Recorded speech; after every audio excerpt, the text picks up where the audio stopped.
নমস্কার, আমি মৌ। আমার ইউটিউব চ্যানেল মৌজ এম্পায়ারে আপনাদের ওয়েলকাম। তো আজকে আমি বানাবো ক্র্যাব বা কাঁকড়া। আমাদের কম বেশি প্রত্যেকেরই খুবই প্রিয় একটা খাবার, আর আমরা তো সি বিচে বেড়াতে গেলে এই জিনিসটা খাবো, তাই না?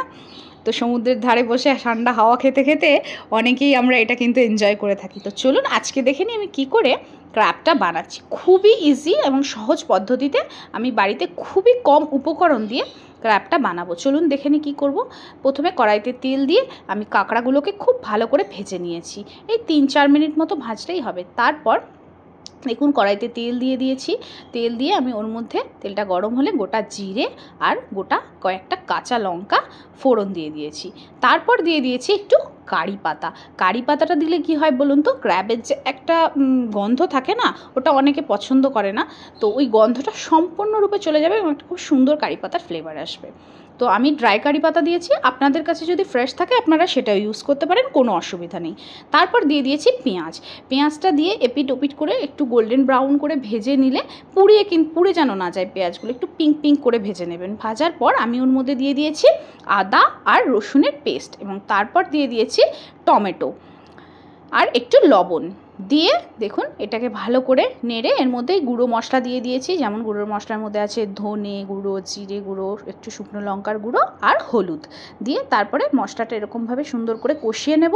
নেওয়ার পর তেল ছেড়ে গেলে এর মধ্যে ভাজা কাঁকড়াগুলো দিয়ে দেবো, যেটা আমি আগেই ভেজে রেখেছি।